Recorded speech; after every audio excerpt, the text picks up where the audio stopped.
Oromo TV. Daawwattoota Oromoo TV akkam jirtan? Baatii takka guutuu ilmaan Oromoo biyya keessatti sossooha cimaa wayyaanee roraase, wayyaanee hollachiise kan addunyaalleen ajaa'ibaa jirtu biyya teenya Oromiyaa keessatti gaggeessaa turan. Sossoohinsisan duraan barattootaan yoo jalqabamellee boodarratti ummanni Oromoodhaa guutuun kaabaa kibbatti bahaa lixatti waliin dhaabbatanii sossooha cimaa hagaarraa gaggeessaa jiran. Sossoohinsa sanirraa maal barannee? Qophii har'aaf isinii qabnu keessatti Oromoon sossoohinsa ilmaan Oromoodhaa biyya keessatti baatii tokko oliif gaggeessaa bahan kanarraa maal barate, maalis godhuu qaba kan jettu tokko tokkoon addaan babaafnee irratti mari'achuudhaaf jiraanna.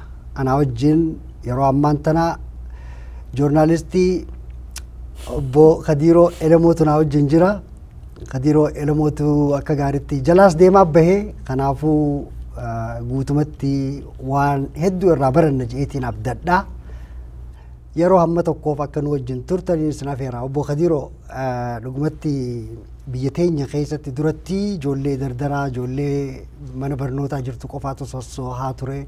Namni gariin inumaatumaa'uu sossoohinsa baranaa kana kan bara 1973 faa wal fakkeessuu barbaada. Haa ta'u immoo gaafa sanitti addunyaan guutuun biitti guutuun bakka takka akkanatti ol hin kaane naannuma yuunivarsiitiidhaatiif naannoo magaalaa Shaggar ture. Duuba gaafa san Shaggaruma keessa godhameeti mootummaa san garagalche. Baran ammoo Shaggar irraa ala ta'eeti sossoohinsi guddaan kun amma dura mootummaa tana garagalchine. Maal irraa baranna? Abdul Jalil Galatoomi ki gaariilee na beeksifte, joornaalistiilee na goote, humnumaan godhaa jirra. Akkumatu lafkeette jechuun sochiin barattoota Oromoo kunin ji'a tokko caal deeme, ji'a tokko oole. Sadaasa yookaan ammoo ji'a Noovembarii 12 gincii jalqabe. Har'a ammoo ji'a Muddee yookaan ammoo Afraasaa 30 keessa jirra.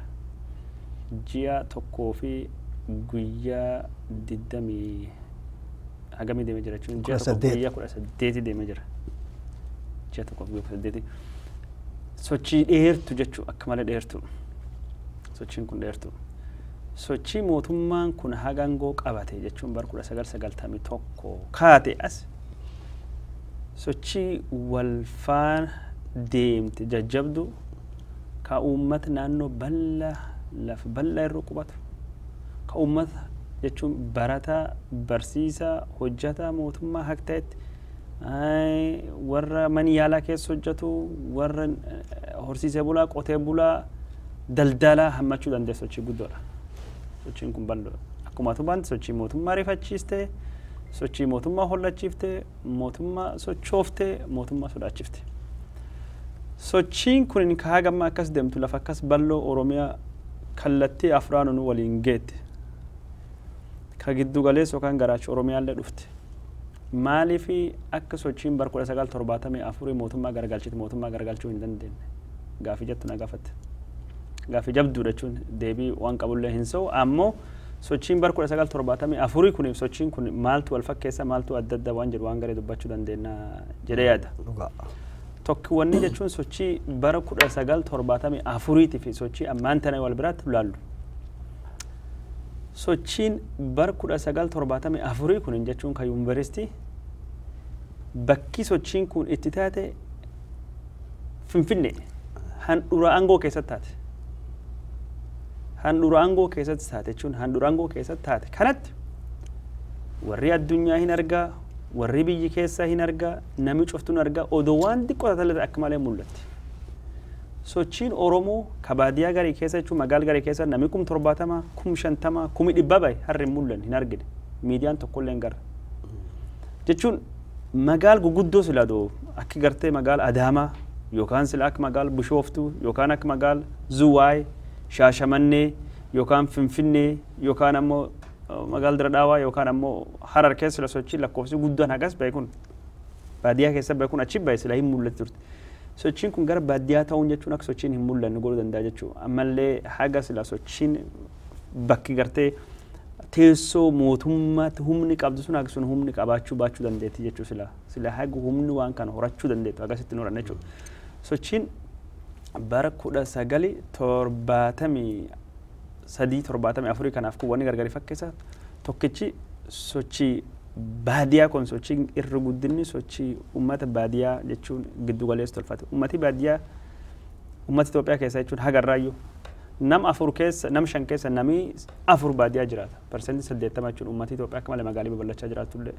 Haa ta'u malee siyaasa Itoophiyaa gubbaatti hagama wanni argaa jirru jechuun bakka mootummaa humnaan fonqolchuu mootummaa humnaan jiru yeroo hedduu akka nu argaa jirru magaalum keessatti magaaluma yoo garuma shaggarii kana waraan keessa dhuftee achuma taatee malee gara baadiyyaarra dhuftee jechuun yoo humni waraanatiin hin taane jechuun Finfinnee seenuun hin jirtu garuu yoo kun taate hin beekne jechuun yoo wanni amma haarawaa maan duba dhalat malee takka waan san jechuun sochiin baadiyyaa keessaa hin mul'attu kan magaalaa keessaa immoo akka malee mul'atti sun takka. Kaan ammoo bara 1974 keessa yeroo sochiin sun kaatatti humni nama barateeyyuu ka Itoophiyaa jiru sun ka Finfinnee ka Haile Sillaasee barsiifatu sun guddaan. Humni sun jechuun yoo inni xiqqoo tokkollee jechuun socho'ee tolche akka malee sochiin isaa jechuun miidhaan isaa mul'ata jechuun maal innaan barattootuma Haile Sillaaseen mootummaa naa guddisanii mootummaa naa jiraachisan jedhee inni barumsa ofiitii fi waan ofiitiin barsiifatu sun jechuudha. Akka malee barumsa kan innilleen wanni hubannoo guddaa kenneefi Haile Sillaaseen akka malee guddaa kenneefi yoo isaan achi socho'anillee wanni isaan akka malee mul'ata. Maal jennaan warra mootummaa dhaaluu jedhama. Barataan Itoophiyaa amma kana akka inni jechuun mootummaa dhaaluu wanni barbaadameef tokkolleen hin jiru jechuun waraanatu jira gosti Tigraayittu jira aangoo keessatti jechuun barataan akka malee fagoo jira jechuun haalli inni jiru takka kanaa jechuudha. Kaan ammoo wanni biraa jechuun yeroo sanitti jechuun barattoonni cuftuun waliin kaan barattoonni yuunivarsiitii keessa jiran irri guddinni jechuun yeroo sunitti yaanni sooshaalizim yaanni lafti qotee bulaa fi hadeebi'uu yookaan lafti abbaa lafaati haa kennamu yaanni mootummaan Haile Sillaasee tortoraan haa bu'uu maali jedhuun barattoota cufaayyuu malee tokkoomsi yeroo sanitti namni cuftuun irratti walii galaa jechuudha. Kun jechuun irratti walii galuun sun tokkummaan sun maal jabeen uuma jechuudha. Barataan sun xiqqaallee ta'ullee haga ammaa kanallee gahuu baattullee hin jajjabeessa jechuudha. Tokkummaan gosa kanaa hin jirtu jechuudha. Amma gammaa argaa jirrutti yuunivarsiitii kan cufaayyuu keessatti jechuun barattoonni Oromoo kan yuunivarsiitii baratanillee kan isaan jabaatanii ittiin mul'atan Oromiyaa keessatti malee. Ka Oromiyaa keessa al jiran yoo footuma walii kaanii gad ergaan malee uummatuma biyyaa hin sodaatu. Maal jennaan waggaa 25 darban kanatti wanni mootummaan hojjeta jechuun kaardii mootummaan itti fayyadamu keessa Oromoon bulgu Oromoon gorjama yookaan Oromoon bineensa galaanaa yookaan isaan balleessa sanirra dhangala'ee isaan nyaata. Wanti hagama miidiyaa gubbaatti mootummaan dhiyeessuu yaalallee jechuun hin mirkanoofnee fi hin milkoofnee fi malee Oromoon jechuun isin balleessuu fi Oromoon ammoo isin fixuu fi lafa isan baasuu fi waan jedhu kan jechuun kanaafuu shakkiin kun waan jirtuu fi barattoonni gartee sabaaf sablammoota biraa Oromoo waliin hin kaane namni biraa Oromoo wajjin hin dhaabbanne jechuun haga barbaadamoota jechuun waliin hin kaane tokkummaa hin qabdu jechuun shakkiin hin jirtu jechuun sun inni jechuun waan biraatidha jechuun. Sochii kana barattoonni Oromooyyuu ka yuunivarsiitii bira jiran yuunivarsiitii naannoo Oromiyaa ta'an akka gaadii socho'uu hin dandeenye jechuudha. Waanuma akkasii kanaaf qabamuu danda'an hidhamuu danda'an yookaan ammoo barattoota biraatiin mootummaa waliin buusuu danda'a. Kanaafuu haga barattoonni Oromiyaa keessa socho'an jiran jechuun wanni argaa jiru tokko sunii jechuudha. Kaan ammoo gaheen guddaan jechuun gaggabaabsa sii deemama.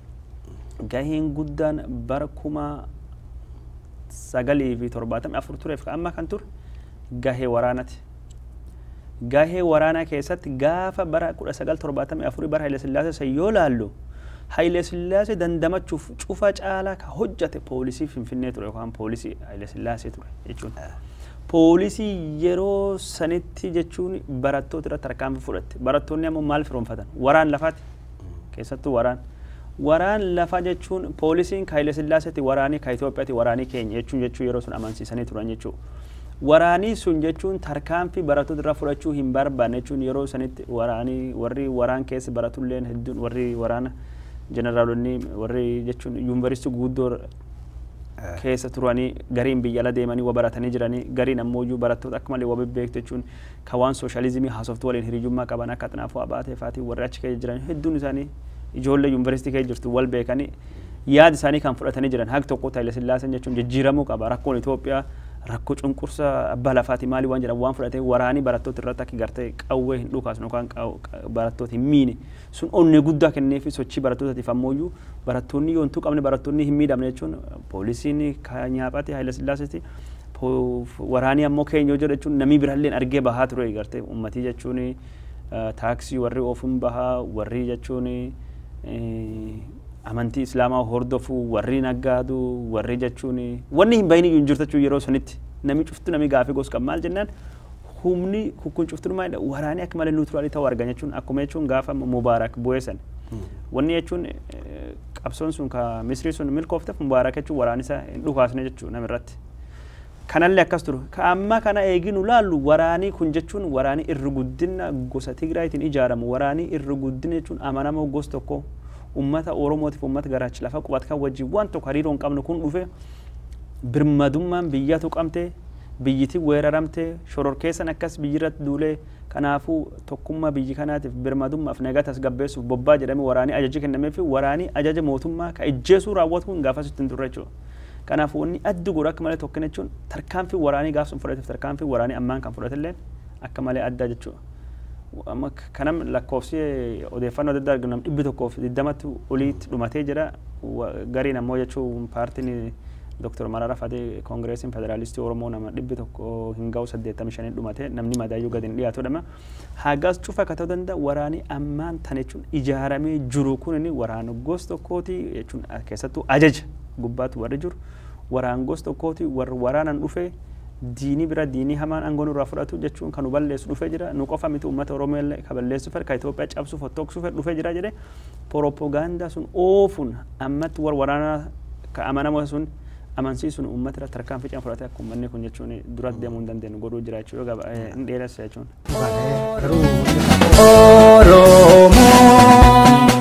Oromoo TV. Sosoinsi kunillee garuu gara karaa biyyaa jidduudha achi galuusaa sanillee gartee tuqamuu ni danda'ama.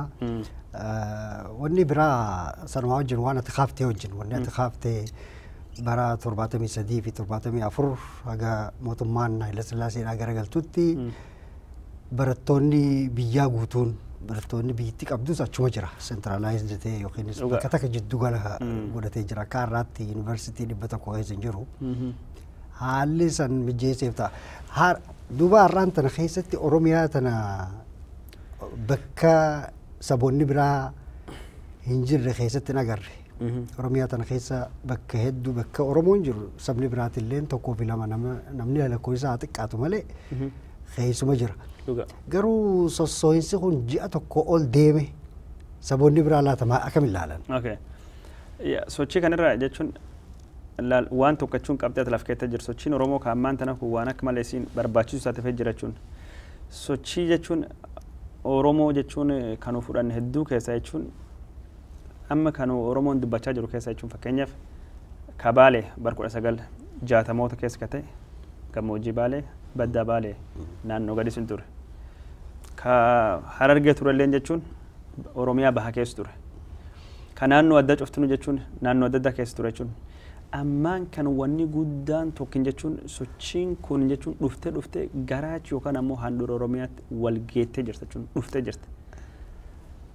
Humni Itoophiyaa ammoo teessuun Itoophiyaa guddaan tokkin jechuun ka Itoophiyaan Amaaraalleen jechuun warri Abisiiniyaa Tigreelleen falmachaa fi jirtu handhurii isaanilleen jechuun ka isaan barbaadan shaggar finfinnumtan giddu galeessu Oromiyaa tan jechuudha. Armatti dhuftee dhiyaattee bakka aangoo jalbuun sochiin Oromoo jechuun uummata warri sila akka gaariitti Oromoo cufaa caala. Absiiniyaa amala Absiiniyaa kenneef ka aadaa sila akka gaariitti irra balleessame. Ka gartee amantii akka gaariitti warra fudhatee warra fakkaatu warri yaadu. Ka haqteetti Itoophiyaatti amanuu danda'amallee gaafa referendeemii sila Oromiyaan gootellee Itoophiyaa gulbahuu danda'a jedhanii warri yaadu danda'an. Ummata garte jechuun lafallee irra fudhatanii hiyyoomsine aadallee wal fakkeessine ummata nu qabanne jechuun Itoophiyaa goona jedhanii warri ittiin abdachaa ba'an shawaan keenya jecha lakkaa ba'an jechuun shawaan ortodoksii shawaan keenya warri isaan akka malee cufa caal amananitti hag shawaa amanan durii jechuun Arsiif Baalee yookaan ammoo Harargee yookaan Wallaggaa Jimma naannoo kan hin amanan waan warri itti amanaa bahe jechuun handhuura Itoophiyaa tokkummaa isaan jechaa bahan jechuun fakkeenyummaa Itoophiyaa wal dhufuu namni wal fuudhuu ka amantii wal horuu isaan jedhan sanittu jechuun irra soobtaa jechuun akka hin hojjanne mul'isaa jira jechuudha. Asii achi dhufa jechuun seenteriin bakki warri gartee hagi danda'anitti assimileeshinii godhan hagas reject warra godhu warra diduun warri kaan maalayyaa warra fagoo jiru maal ammoo haa ta'uuti warri fagoo jiru sun garsiisa jechuudha akka malee dajabdu jechuudha kan wanni garsiisu tokkoffaan. Ka biraa ammoo sochiin kun asitti dhiyaachuun jechuun sochiin ammaan dubate jechuun wanti Oromoo kan haasofnu jechuun qarqarirraa gara jechuun center from periphery to center qarqarirraa gara garaachi giddu galeessa don taane jechuun bif jijjiirachuun jechuun giddu galeessirraa gara qarqara deemuu jirte jechuudha. Kun akka malee waan guddaa qarqarii kun jechuun giddu galeessi kun jechuun qabsoo kan qofame kan inni hubate jechuun afaan irreessu gubbaatti agarree jira jechuun ummati miiliyoonii 3-4 yookaan akka gariin jedhullee miiliyoonii 6 jechuun aadaa Oromootiif eenyummaa Oromootiif guyyaa ayyaanaa sun bahee argamuun iyyuu waan akka malee guddaa tokko jechuun aadaadhaan akka malee of beekaa jira sirbaan akka malee of beekee jira jechuun irreessa kana amma sochii dinnee kana mirguu fi kalafa deeffachuu irratti qabeenyuu fi ittisuu irratti jechuun daangaa ofii kabachiisuu irratti jechuun warri garaachi lafa jechuun warri kan beeke jechuun yaadii badaan kanaan dura kan jiru jechuun warri kaan tokkoffaan nama keenya godhannee jedhanii yaadaa turan jechuun qabsoo Oromoo keessallee imeejiin jirtu ka duri jechuun akka itti warri kullaa lama akka gaarii hin turre. Balleessa nam tokko irraa kaanee jechuun yookaan goobana irraa kaanee uummata kanaan uummata goobana jedhanii barhaasaa turan fattu jira. Amma kun cufti nu jijjiiramaa jira jechuudha. Kun cufti jijjiiramee ammoo nu argaa jirru boqonnaa haarawaa jechuudha. Boqonnaa jechuun uummanni kun hagum Itoophiyaallee dhufte uummata Itoophiyaatiin waliin qabsaa'uudhaan miidhamuun yoo ummati kanaaf ummata walloo taate malee uummanni seenaa gosa kana qaban jiru bar dheeraaf waggoota 100 jechuudha. Ummati jechuun hadha Itoophiyaa beeku ka Itoophiyaan akka malee assimileetu goon ofitti dabalatee akka malee irraa wal didan kalaaf ofitti dhabee jechuun afaan aadaa bakka ofitti hedduutti dhabee jechuun ummata akka malee miidhaa Itoophiyaa ummata Oromoo kamiyyuu caalu warra dur dhandhamee arge jechuudha. Warra waan sun beeku jechuudha. Ummat waan kan itti du'e itti madaa'e jechuudha. Ummat warrilleen invest goone sila bu'aa boorira arganne jedhutti didatee keessa bahee jechuudha. Kanaafuu jechuun ummati kun durullee seenaa jajjabaa qaba, jannummaa jabaa qaba, amma jannummaa isaanii ka duree sun deeffatanii jiranii, aadaa isaanii ka duree isaan deeffatanii jiranii, Oromummaan isaanii wanni isaanii cuftinuu dhufteef jirti. Ammaan duuba jechuun yoo sentarii warri assimileet goon hagas dura deemte garii kan hagam akka inni deemu asirra dubbachuu dandeenya jechuudha. Kun jechuun boqonnaa haarawaa jechuun lobaanne waan akka malee guddaa tokko waan Oromoo hedduu gammachiisu. Oromoon cuftuun ammoo waan kan itti gammaduu qabaa malee waan gos birallee jechuun wanni barbaachisu hin jiru jechuudha. Tokkoffaa dhugumaa warri miidhamee jira. Kalafa qoftinu jechuun namni lafa warra dhabin jiru. Namni akka isaallee lafa dhabte bakki tokko Itoophiyaa keessa hin jiru jechuun yoo kanaaf harri dhaabanne yoo kan wajjin hin jiraanne wanni biraa hin jirtu jechuudha. Wanni as dhaabattuuf wanni hiddi Oromummaa wanni biraa kan waliin nama fidin jiru yoo uummata akkas miidhamu uummata lafa dhabe uummata bade yoo yeroon kun siin dhaabne jechuun kana jechuun wanni deemu jira kan mul'isu. Kaan ammoo Oromoon gar cufayyuu ka'ee laf sochoose Oromoon lafa waliin gahe mootummaa kanallee kirkirsee sochoose lilleeksee garuu warri biraa akkamiin waan kan hubachuu jira gaafee na gaafatte akkasiyyoo. Akkami hubataa eessa jira? Akkas akkam jiranii ani jechuun waa Itoophiyaan jechuun hagum durillee dhaabattillee gabaabduu Itoophiyaan jedhee seenaa sullee keessa deemu fira waggaa 25 darban kan keessatti haga mootummaan kun aangoo qabate bara 1991 irraa kaasee hagammi jirru kanatti wanni nu garra jechuun kaardiin mootummaan wayyaanee itti fayyadamaa ture tokkotti jira. Oromoon jechuun biyyi kan hin balleessa, Oromoon biyyi kan hin barbadeessa. Oromoon biyyi diigaa wanni jedhu Oromoon jechuun waan biyyi kan diigu waan Tigree qofa osoo hin taane Amaaraaf irra hin jirre, waan Guraagaaf irra hin jirre, Oromoo waan Walaayitaaf irra hin jirre, Oromoon Silxeef gosum kamiyyuu irra hin jirtu Oromoon humni biyyi kan diigee bittinneessu malee humni nagaa fidu miti. Abaluu irratti akkan isaan godhe, baddannoota akkan isaan godhe, arba guuguutan isaan godhe, maali muuviin cuftinuu ittiin hojjetame, diraamaan ittiin hojjetame, televezyiiniif siyaasan siyaasatti hojjetame waan kan godhamaa bahe jechuudha. Kaardii Oromoon bulguu. Ammaan tan ammoo bara 2000 asii eegii afaanii jechuun shororkeessaa jedhamu kun dhufeen dubatta afaanii terrorizimii kun dhufeen dubatta Oromoon jechuun goola yookaan goolii uumtuudha yookaan Oromoon wareersituudha yookaan shororkeessadha jedhee kanallee taphatee jira. Kun cuftinu yeroo ammaa kana sochii Oromoo kan nam sodaachisuuf mootummaan carraaqullee bifa kanaan uummanni jala fudhachaa hin jiru. Uummati tokkolleen gosi haga ammaa nu arguu jiru gosi Itoophiyaan qabdu keessa saboonni jiran tokkolleen Oromoon nuti duula Oromoon nuti xiyyeeffata Oromoon nu balleessifattee Oromoo gubbaatti qub qabdee Oromoo gubbaatti duultee akka mootummaan fedhu taateen jirtu. Tokkoffaa yoo Bloomberg News illee yaadu taate akka inni itti gabaase akka mootummaan itti gabaase wanni kun jalqabee jennaan torbaanumni jalqabe lamaanum keessatti jechuun Oromoon Amaaraa duultedha. Taate dubbiin sun intaan namni tokkollee jalaan fuune miidiyaan Amaaraallee uummatni Amaaraallee bataskaanii Ortodoksii tokkollee jalaan fuune hin dubbanneef tagga. Kalammaffaa ammoo wanni akka malee yaadachuu qabna. Sochiin kun jabaattee jennaan bataskaan masjiidi keessatti bombiin dhoote Anwaar keessatti dhufanii kun shororkeessitoonni Islaamaa ka Oromoo bombii dhoosanii sanillee namni abbaa kana jala qabee hin jiru. Miidiyaan addunyaalleen warri addunyaalleen shororkeessitoonni Oromoo bombii dhoosan wanni namuu tokko jalaan fudhan bataskaanii gubatee dhageen bataskaanillee gubate naannuma Oromoo ka Ortodoksiin keessa gubate. Oromoo gubee jechuu fedhan sallee namni jala fuudhan jira bataskaanii Ortodoksii jalaan fuunallee kan kun cuftunuu maalidha jechuun ololii mootummaa kanaa jechuun hagam tokko inni irratti hojjate nam dhugeeffachiisu yaalullee uummanni jechuun Itoophiyaa wa argee jiru wa hubatee jira kijii mootummaa kanaa ka waggaa 25 deemaa jiru baratee jira ammaan dubnu sobuu hin dandeettanii kijibii keessan beekne gahe waan jedhu dubbatanii jiran jechuu kan takka kan agarsiisaa jiru kaan ammoo wani agarsiisaa jiru wani argaa jiru warri jechuun Itoophiyaa maqadhaatullee jechuun ka Amaaraallee isaatillee waan kan jaldeemanii aguma Oromoo qixxee Oromoo haasawaa jiran wanni isaan irra argaa jirru tokkini waan Oromoo kana ka mootummaan sodaachise dhiisanii isaan yeroo ammaa kanatti arginu akka gaariin Oromoo hubatanii rakkoo Oromoo kan haasawaa jiran jechuun diina kiyya firkiyya waan jirtu wayyaan nyaapha kenna Oromoolle nyaapha noommaan kun jechuun yoo wal firoomfan wayya Amaarilleen ammatti kana cunqursaa miti Oromoolleen cunqurfama warralleen cunqurfamee jira kanaafuu wanni isaan jechuun gammachuutti hin qabnoo jiraatan maqaa Itoophiyaa jedhu guddoo Oromoon dhaahan jirre sun waan dabarsanii alatti ammaa kana jechuun soda guddaa Oromoo gubbaa qabani Oromoon akka durii san fottoquu jira Oromoon biyyi diigaa Oromoon Finfinnee keessa nu baasa Oromoon Finfinnee nurraa fudhata Oromoon Amaaraa balleessa Oromoon ummata Amaaraa fixa waan jiru deessan jiran jechuun kun jechuun Oromoo fi akka malee injifannoo guddaa maal argaa jirru waan biraa yoo Oromoon jabaatee tokko ta'e uf kabajsiisuuf jechuun wayyaanee biratti dhaabbatee waliin sagalee walii ta'e uummatni biralleen si kabaja jechuun si ulfeessa jechuudha. Warri qaraayyuu Oromoon isa lakkoofsi keessan maal isinii bahe maal taatan mee lakkoofsi keessan eessan geesse miliyoona 40 miliyoona 30 maan ittiin dhalatan isan qobaan dhaatan kun maal isinii godhan lakkoofsi Oromoo 40 kun yoo qawweeyyuu hin qabaanne sagalee tokko ta'e yoo wal bira iyyee yoo wal bira sagalee fudhatee lallabate haaq tokko dhageettiin argata nam sodaachuu dandeessa rifachiisuu danda'a waan jedhu sun itti amananii jiran jechuudha. Kun jechuun wanni deemu jiru kana jechuudha.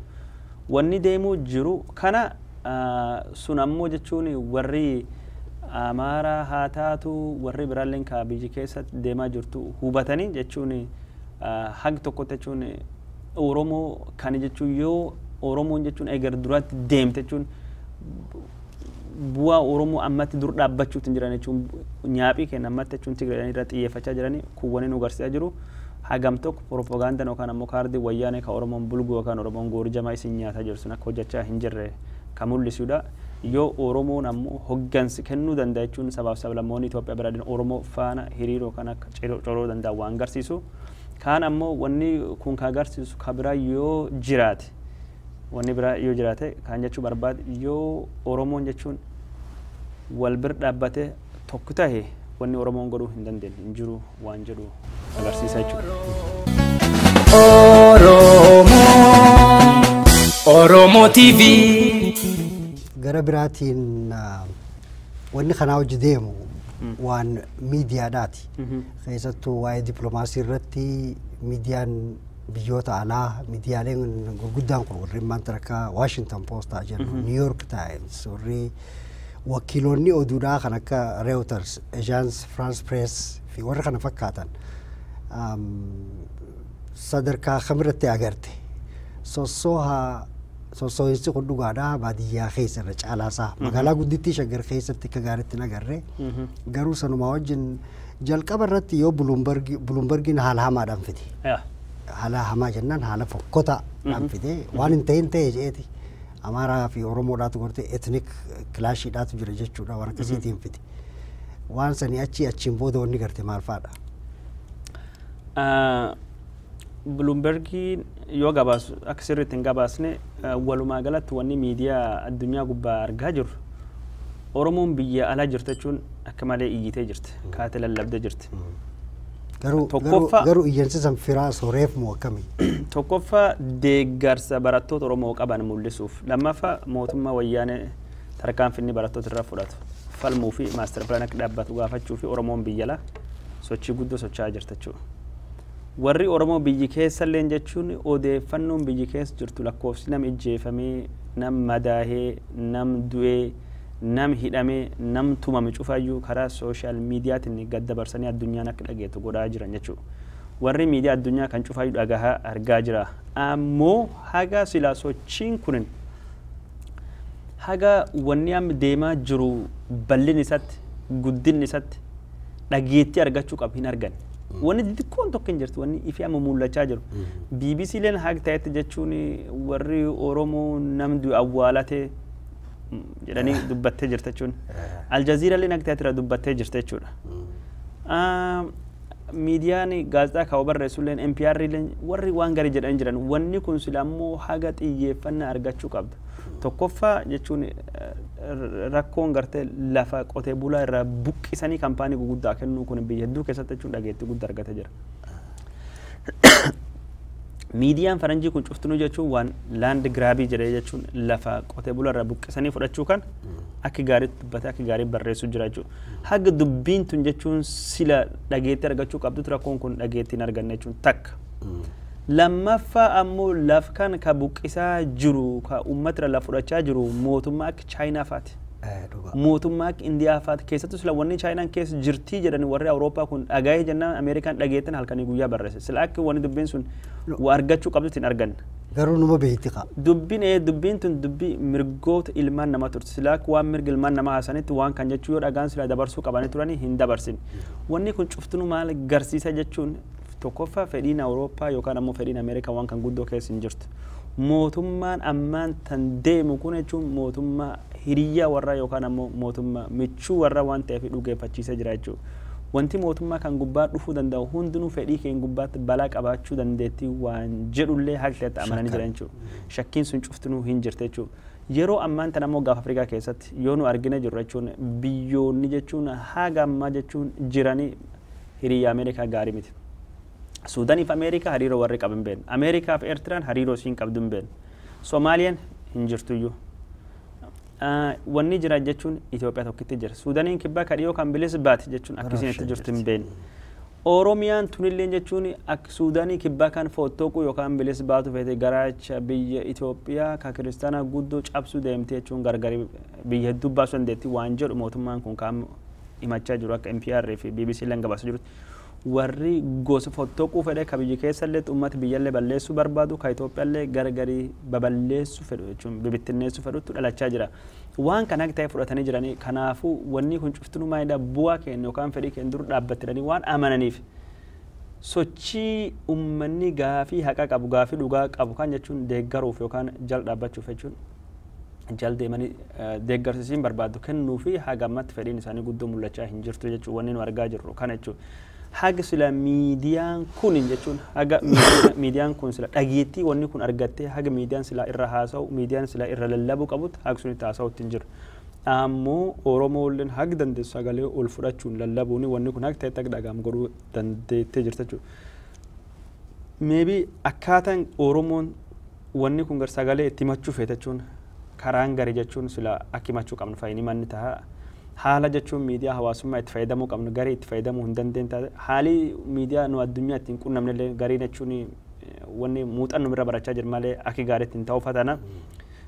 Dhageettii guddaallee hin qabnu jechuun dhaabbileen Oromoo ka biyyalaa jiranii ka siyaasaa ka hawaasummaa ka amantiileen akkaataa warri dippiloomaasiitti hojjetanii faranjiitti qunnamanii miidiyaatti qunnaman gaarii ta'uu baachuu danda'a. Walumaa galatti ammoo wanni kunin haga sila dhageettiitti argachuu qaban hin arganne.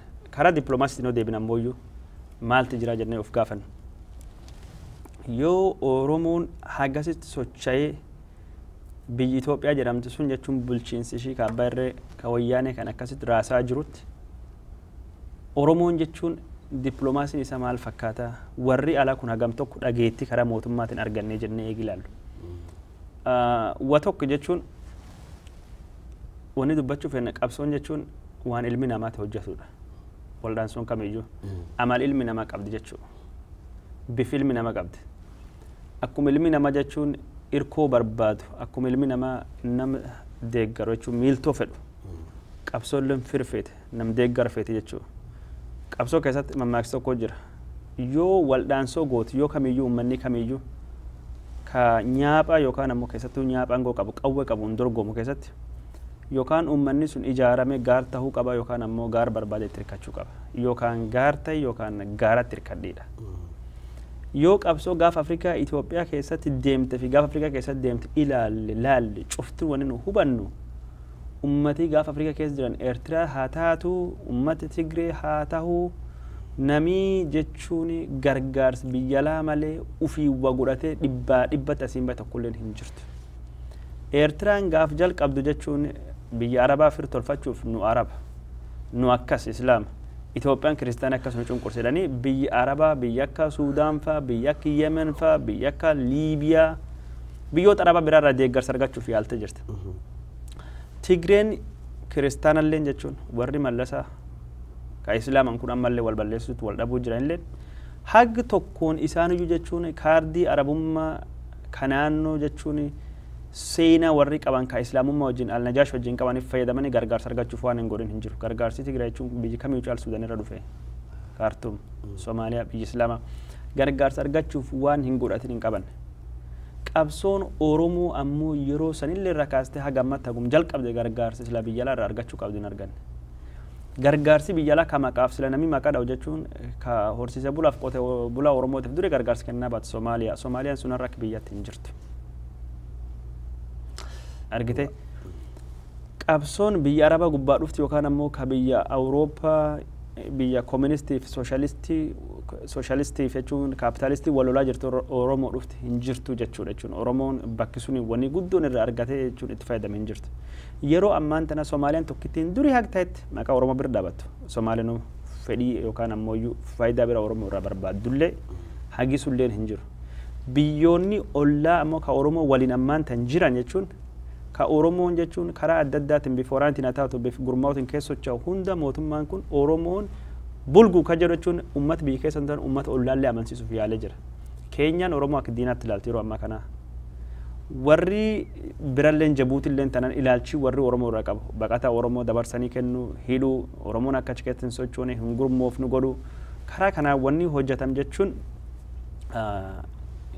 wanni warri hojjeta akka malee itti milkaanii jiranii Oromoon jechuun karaa sun hin milkoofne kanaafuu sochiin yookaan waldhaansoo godhamu cuftinu jechuun waan ilmi namaati wanni ilmi namaa immoo amaluma ilmi namaati wal fakkaata qabda jechuun fira barbaachiste jechuudha kan gubbaata jechuun Oromoon akka malee jabaachuu qaba Oromoon jechuun keessatti biyya alaa jiru karaa dippiloomaasiitiin ammoo sochaawuutu jira ammoo dhaabbileen Oromoo tokko jechuun yoo firitti hirkattu hin qaban jechuun yookaan gaarta yookaan gaaratti hirkadde Oromoon jechuun uummata bal'aa maatii guddaa yoo wal ijaaree jedhu inni mataan isaa gaar ta'uu danda'a jechuudha inni mataan isaa yoo wal utubuu danda'a fir walii ta'uu danda'a hagas cufalle jechuun sabdi diqa kanaaf fira guddoo godhachuullee hin barbaadullee ta'uu danda'a kanaaf yoo fira alirraa argachuu hin dandeenye yoo ati jabaattee garaa keessatti ijaaramtee yoo ati wal utubdee yoo ati dongoraa walii taate jechuun yoo ati dagalee walii taate wal bir dhaabbattee wal qabdu qofa jechuun namni biralleen silaale gaafas yoo ati jabaatte namni cuftu si firoonfachuu fedha ambeek ilma abbaa baluuti angos akkasiiti jechuun yoo gosi sun jabaataat malee yookaan namni gosa yara maqaadhaatu hin jiru jechuudha yoo gosi sun jechuun beekamtu taate qofa yoo gosi sun seenaa qabaatat namni cuftu seenaa barbaada maqaa barbaada hingarre gaafa barkudha 990 mootummaan Oromoo jijjiirame mootummaa coomsaan hin dubatte jechuun warri Amaaraa kan am keessa qubatu ani akka kiyyaan an soddaa kiyyaan Oromoo jedhee namni garee jechuun akki namni himachuu yaal gartee yeroo sun maaliif ennaan Oromummaan yookaan itti dhaagamte tane Oromoon humni qaba Oromoon borwaa godhuu danda'a Oromoon biyyi kan bulchuu danda'a kanaaf waaq ta'e Oromoo tana dhiyaadde Oromoo fakkaadde waliin jiraadha waan jedhudha firummaan jechuun Oromoo ka dhufuu dandeetti yoo Oromoon ijaaramee jabaate jechuun achiin duubatti firoorachuu dandeenya jalqaba wal ijaarte Oromoo wal bira dhaabbatte akki gaariitti wal beete akki Oromoon amma itti jirta jechuun waliin ijaarame jechuu yoo taane waliin beetu taane kan caal jabaachuu kan caal guddachuu qabaa jechuu Oromoon ufir walii ta'uu jira jechuun kaan ammoo jechuun wanni faranjiin barbaadu jira dippiloomaasii eegi dubbanna fedhii eegi dubbanna waan uummata Itoophiyaa eegi dubbanna wanni faranjiin barbaadu waa tokkotu jira. Miidiyaan kun jechuun faranjiin kun sila haga dubbiin kun ulfinni isiin argachuu qabdutti dhageettii isiin argachuu qabdutti hubannoo isiin argachuu qabdutti akkasitti nu bannee akkasitti jechuun rakkoon kun maal akka taateyyuu hin galleefi waan jedhu dubbadhe duratti. Maaliif eegi jennu warrilleen fedhii ofii faayidaa ofii dantaa ofii waan barbaadan qaban. Addunyaa kan keessatti waa tokko sii godhaate maal naa gootadha kan namni si gaafatu. An kanaan si dhufan asiin si baa'atammoo yoo an si dhufeen dubat maal naa qabda narraa fudhatteet moo narraa fudhattee wanaa kennuu dandeetta. Yoo an si itti satammoo borna ittisuu dandeetta. Yoo an irra malkaa si ceesise borammoo yoo an fedhii qabaadha atammoo fedhii sun hagas naa guutta ati maal naa dabarte. Ati maal kiyyaa jennaan an maal sii taha waan jedhu laaluu fedhan. Oromoon ammaan ta'e yoo ati firoomfachuu fedhe yoo namni Oromoon dhugaa qabdi haq qabdi jedhanii Oromoon bira dhaabbatan Oromoon ammoo bor maal namaa godhuu dandeetti. Oromoon maal namaa buusuu dandeetti maal dabaluuf dandeetti fedhii warraa ittisuu keessatti tasgabbii naannoo sunii keessatti. Kanaafuu wanti Oromoon ammaan tana irratti fulleeffate Oromoon itti qophaa'ee dubbachuu qabu maalidha? Nu warri Oromoo kun jechuun war siyaasa Oromootiif. Heger gaafin Oromoo jechuun amma wayyaanee maaster pilaanii Finfinnee qabdeen dubban. Warri maaster pilaanii Finfinnee qodantan akkaataa yeroo hedduu jette jechuun maaster pilaanii waan hedduu kabira kan ittiin bulchuu danda'an maal qopheeffatanii jiran jechuudha. Road maappii Oromoon nulleen akkasuma jechuun Oromiyaan ni bilisoomtiin dhaadannoo gaariidha. Yeroo ammaan tanallee yeroo barattoota kanallee wanni nu argaa jirtu burraayyuun kan keenya maaliin kan keenya sabbataan kan keenya Oromiyaan kan keenya Oromiyaan ni bilisoomti Oromiyaa shall be free akki dhaadannootu wanni kun cuftinu dhaadannoo gaarii wanni sulleen burraayyuun kan keenya sulleen dhugaadha. Garuu wanti Oromoon ammaan tan godhuu qabdu. Dhaadannoo tan birbaane dabarroo Oromiyaan tan teenya maaliin tan teenya kun cuftee akkuma jirtu taate Oromiyaa shall be free taate. Oromiyaa bulchuuf yoo carraan argame Oromiyaa tan ittiin akkasiin bulchinaa kuno yaade kan lafa qabna karoorii keenya ka Oromiyaa ittiin bulchun tan nu warri wal bulchuu danda'u warri wal fidachuu danda'u warri lafa godhachuu danda'u warri biyyi godhachuu danda'u warri mootummaa qabaachuu danda'u warri karoora akkasii qabu warri uummata akkasii adda addummaa isaa kaafaru karaa amantii hin taane akkas wal danda'u karaa naannoo ittisuu taanaan warri ittis naannoo akkasii qaba. Ummati kun wal bir darbee Itoophiyaa bal'oofillee karoora akkasii qabna. Nu sun bir dabarre gaafa Afrikaatiif iyyuu karoorii keenya kan jechuun nu gaafa Afrikaatiif iyyuu wanni nu godhuu dandeenyu kana. Karaa nagada babal'isuu keessatti Oromoon kana. Karaa qabeenyi walii jechuun waan Rabbiin uumamaan namaa kennu risoorsiitti fayyadamuu gubbaatti wanni Oromoon nama godhan deetti kan Oromoon irraa fayyadamnu kan. Karaa dippiloomaasii keessatti akkas tasgabbiif nagaa gaafa Afrikaa guguddisuu keessatti Oromoon kun gahee akkasii tasgabbii gaafa Afrikaa keessatti babal'isuu keessatti Oromoon gaafin isaa gaafii walqixxummaati gaafin Oromoo gaafii jechuun mirgaati gaafii haqaati gaafii birmadummaa ofii kabachiisuu malee gaafii biyyi tokkollee yookaan gosa kamillee gargar diigee fedhii uummata kamii dura dhaabbachuuf deemu. Oromoon haq ofii kabachiisa namni hamu haq ofii kabachiisu haqnan bira jechuun dhaamsu yookaan dhossu yookaan ammoo awwaaluu hin deemu kun akka malee qulqullaa'u qaba. Oromoon karaa dinagdeetiin jaaran dinagdee walabaa jechuun ka gabayaa jechuun ka magaalaa abbaan fedhetti dhufee wal dorgomu kaapitaalizimii haa taatu kuno saniif yaadi nu qabnu kakkan karaa nagadaatiin taanaan wani nu qabnu kan qabeenyi uumamatti fayyadamuu taanaan wani nu qabnu kan ittis naannoo gubbaatti taanaan jechuun mali jireenya Oromoo kan mootummaan kenna eger Oromiyaa yaaddu mootummaan gaafa Afrikaatti yaadnu kuno kakkan wani laf jiratu.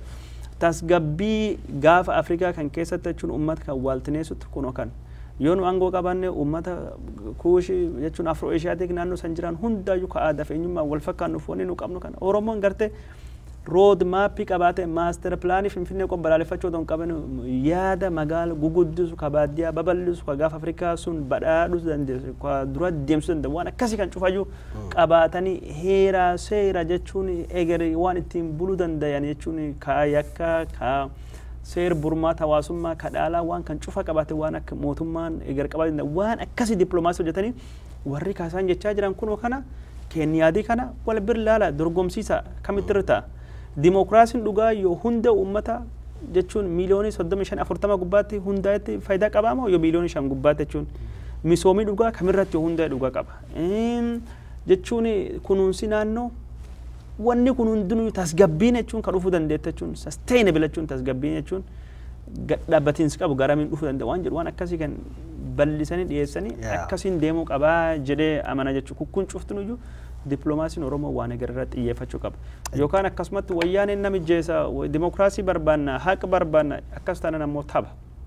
Yoo akkas taan Oromoo miidhame Oromoo miliyooniin 40 akkas ta'e miliyooniin akkas taate nu persentii hagasitti kun cuftu nu maal qabdi maaliin na dhufte sun anin beeka maal isin gargaara maaliin na gargaarta sun abdi jalil. Oromoo TV. Reefun tana haga danda'anitti sagantaa Oromoon qabu warra biraatiif illee sagantaa inni qabu haala qilleensaa irratti sagantaa inni qabu biyya san guddisuu irratti misooma irratti magaalaa babal'isuu guddisuu barnoota irratti sagantaalee qabu kana hundaa'uu warra addunyaa kana agarsiisuun barbaachisaadha tajattu kaafte. Waan jabduudha kaafte waan jabduu san keessatti maaltu gaaffii takka biraatti sanii wajjin deemtuun nama dhufa maaliif jaarmayoonni maqaa Oromoodhaatiin haga har'aan tanaa sosso'an hundinuu gara xalayaa irratti sagantaalee san hundaa'uu ni qaqqaban garuu rakkoo haa ta'e hundinuu mataadhaan bakka silaa barbaachiftu bakka warra mootummaadhaatis haa ta'u bakka bu'oota gara koongireesaallee haa ta'u yookiin immoo isteet dipaartimentiis haa ta'u yoo mataadhaan dhaquu kanii akkuma duriitti itti fufan taate karaan san dipiloomaasii hojjechuudha dipiloomaasii balleessuu sitti hin fakkaatu. Waan akka malee guddaa tokko wanni akka malee guddaa tokko jechuun kana kaatam lafkeetti kana sochiin kun Oromiyaa keessallee yoo jalqabdu sochiin kun sochii uummataati sochii uummanni bal'aan jechuun kan yeroo hedduu eegee siyaasaa duub siyaasa lalmataatti ta'e sochii uummatii bal'aan mataa itti ta'e sila warra mata ta'uu qaba eegee godhee ittiin deemaa jiru waan warri bal'aan kun uummanni guddaan kun godhu sochii uummataa kana warri siyaasallee warri duub deemee ibsi baasaa jira malee akka mataatti yookaan ammoo sila akka bulchaatti yookaan ammoo akka dursaatti dur deemanii uummataan deemaa hin jiran jechuudha. Kun jechuun uummanni Oromoo jechuun haagam tokko amma kan akka inni dammaqa siyaasan Oromoo jechuun ka jaarmahiinsi dhaabbata siyaasa dadhabaalii ta'u uummanni akka malee guddaa ta'uu agarsiisa jechuudha. Dipiloomaasii keessalleetti wanni argaa jirru dadhabiinsuma gosa sana jechuun jaarmiyaan ijaaramsi siyaasaa ka dhaabbata akkuma biyya keessa dadhabaa dipiloomaasiin kennallee asii dadhabaa jira.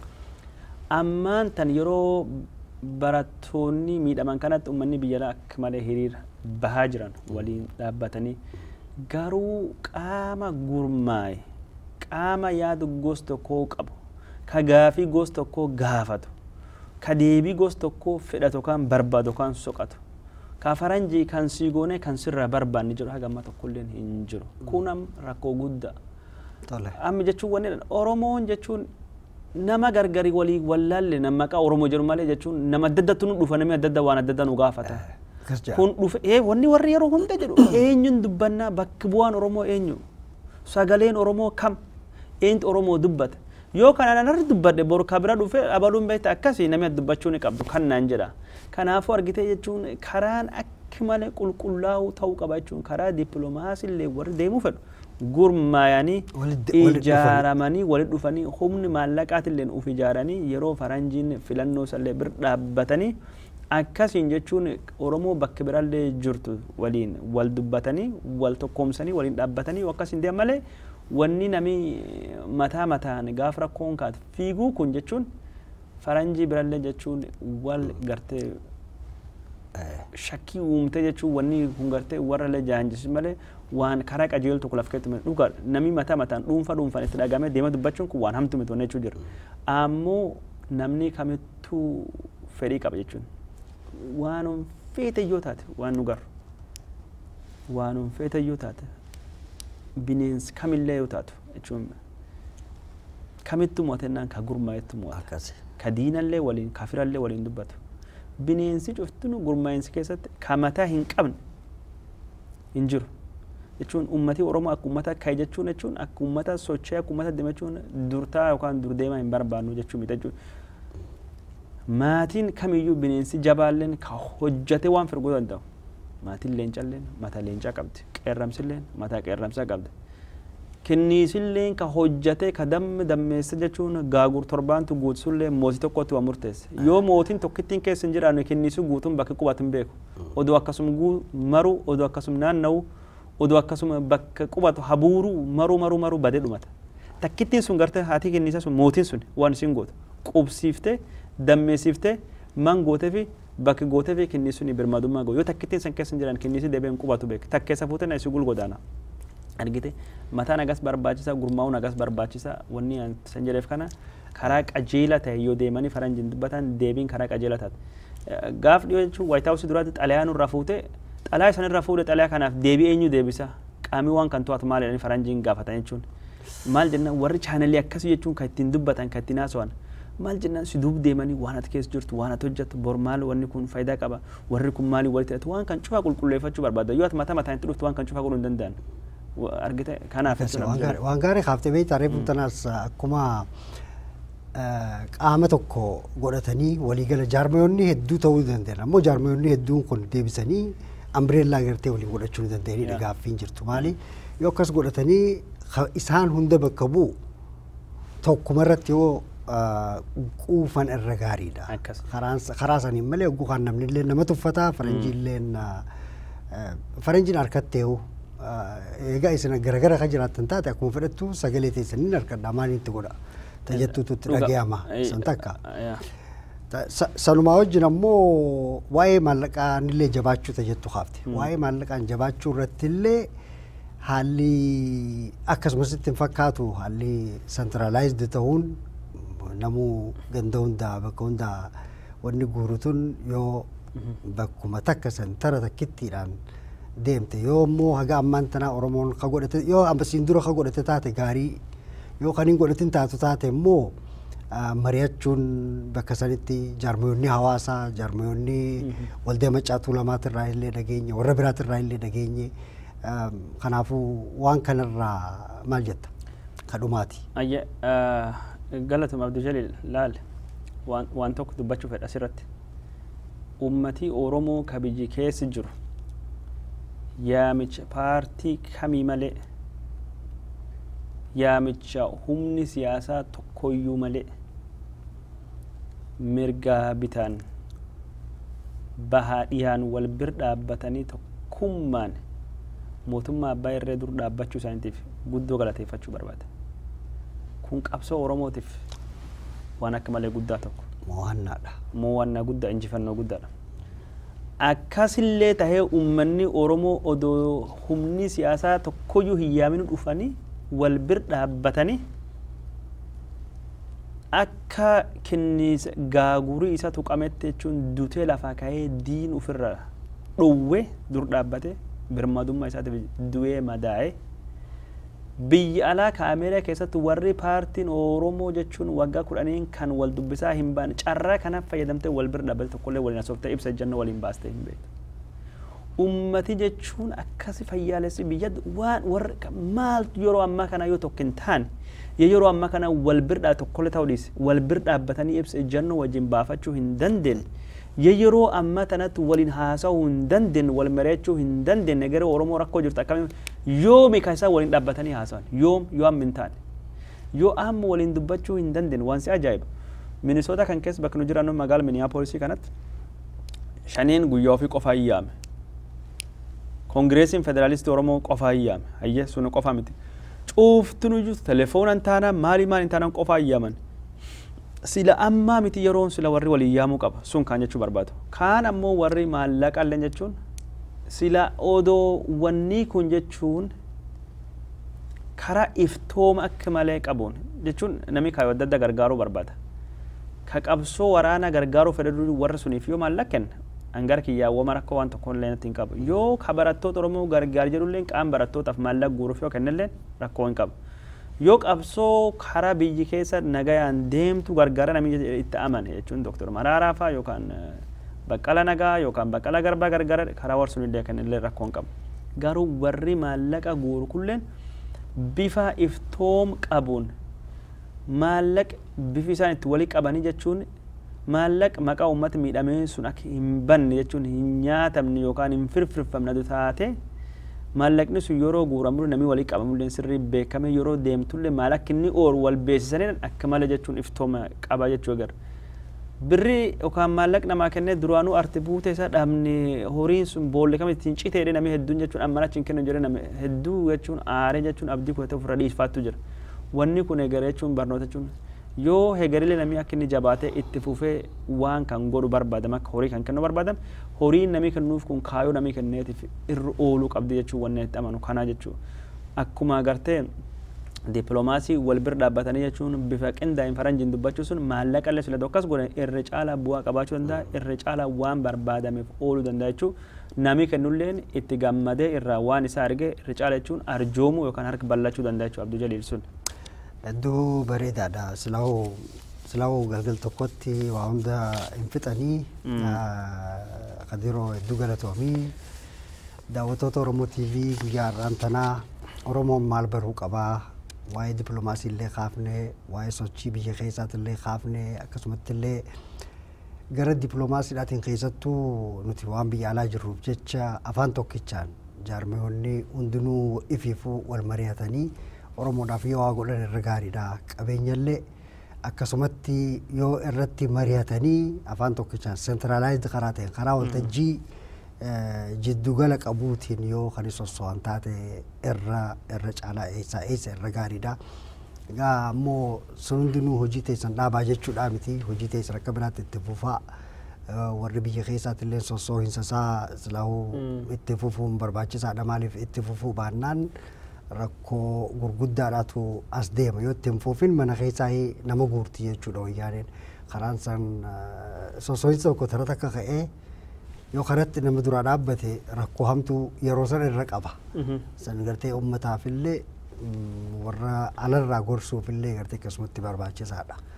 Dhuga argitee jechuun sochiin kun jalqabee falmiin jalqabee falmii kan dhaamsuuf yookaan balleessuuf mootummaan waan hin godhin hin qabu.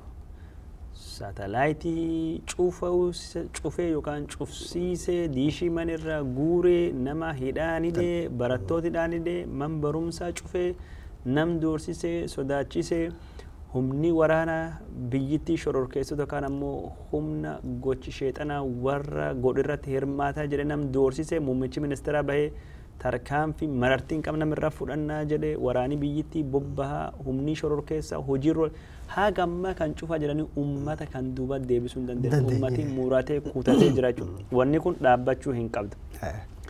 Mala qabsootiif waan godhuu qaban jechuun ka karaa cufuu ka warratti gurgurachuu diduu ka mootummaa jechuun cunqursa kan jechuun biizinesi isaa irraa wabituu lagachuu didu yeroo bira qophii kan hin qopheessan ta'a. Waan sun cufaayyuu ammoo jabaateetti fufuu qaba. Sun Abduu Jaliil jechuun sagantaa kan gabaabsuu hin qabnuuf akkasuma jedhama. Tole bareedaadha daawwattoota Oromoo TV sagantaan teenya tanarraa asumarratti raawwatti taraatti aantu immoo keessattuu waa'ee bitii gurgurii wayyaanidha wajjinii bal'inaan kubbaaniyyoota isaan qaban kan akka makka ta'e Oromoon hoo matamataadhaan maal godhuu qaba namni kun matamataadhaan waa godha matamataadhaan maal godhuu qaba humna isatti duulaa jirtu tana ifirraa laaffisuun karaa akkamiinii tan jettu irratti bal'inaan irratti marii gaggeessuudhaaf jiraanna har'aaf ammoo Kadiroo Elamotii fi akkasumatti illee injiinara keenya obbo Aadilii wajjin Oromoo TVdhaaf nagayaan nuuf jiraadha.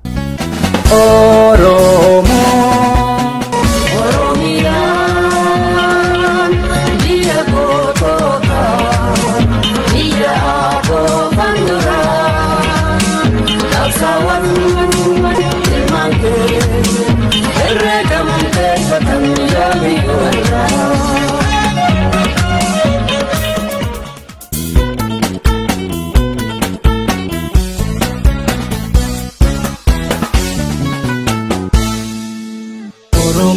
Akeka hayotai Oromooti galfata dalota Oromooti hawwi jarraaf ture Oromooti mul'ata egere Oromooti odeeffannoo si'aawa Oromooti gaaf qulqullaawa Oromooti darra amanama Oromooti falma hakanama Oromooti leelloo walabummaa Oromooti biftuu bilisummaa Oromooti biftuu bilisummaa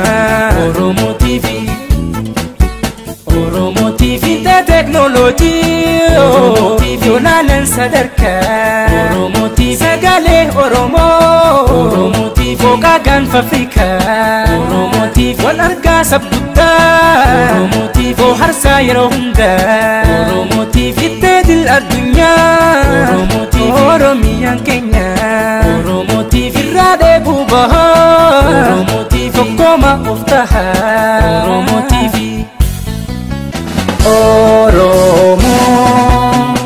Oromoo TV